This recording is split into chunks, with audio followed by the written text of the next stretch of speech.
Today, we're diving into the tumultuous state of Binance, the world's leading cryptocurrency exchange, as it navigates a series of regulatory hurdles around the world. From narrowly avoiding catastrophe in the US to strategically pulling out of Europe, Binance's recent headlines have been a rollercoaster for us all. So let's figure out why these events matter.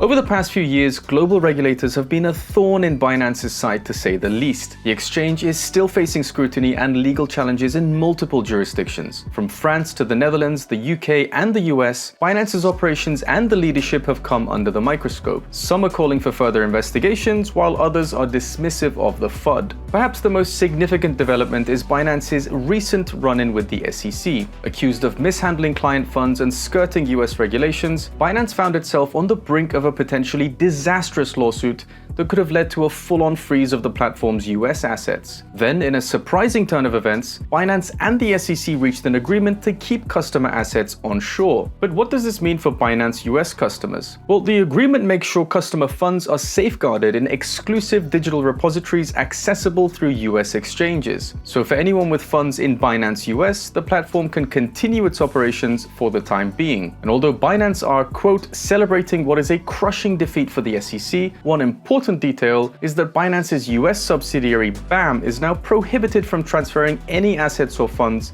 to the parent company or even to CZ. The decision was taken to protect customer assets and maintain domestic control of these funds. Meanwhile, in Europe, the situation doesn't appear to be quite so clear-cut. Binance has been facing another set of challenges altogether. In the Netherlands, the exchange decided to exit the market after failing to secure a license from the Dutch central bank. As of July 17th, Dutch residents will only be able to withdraw their assets from the platform. In France, Binance is under investigation for its anti-money laundering procedures. The French authorities allege that Binance committed acts of aggravated money laundering and offered illegal digital asset services. The Binance France offices were raided by French authorities, but CZ referred to the event as a surprise visit, claiming this is not news as such raids are the norm in France. And in the UK, Binance chose to cancel its registration of its inactive business operations due to increased regulatory scrutiny, meaning no Binance entity holds any form of UK authorization or registration. On a parallel note, Binance declared that Binance Nigeria Limited is a fraudulent operation. A cease and desist notice came after the Nigerian Securities and Exchange Commission informed the investors about the illegality of Binance Nigeria Limited. The entity was operating in Nigeria without any affiliation to the legitimate Binance, and CEO Changpeng Zhao has cautioned the public about this issue on Twitter. In the broader context, it's important to note that Binance is not alone in its regulatory challenges. The SEC has also filed a complaint against Coinbase for operating without the necessary licensing. So where does this leave Binance and the crypto industry? While these events present a significant challenge, they also serve as a reminder of the evolving and often uncertain regulatory landscape in the world of cryptocurrency, and more broadly speaking, of digital assets. As we move forward,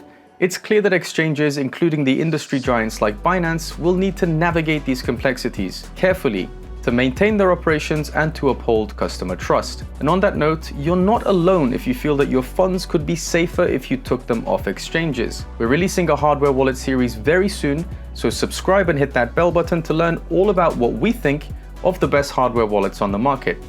That's all we have for today. As always, thank you for tuning in and stay defiant.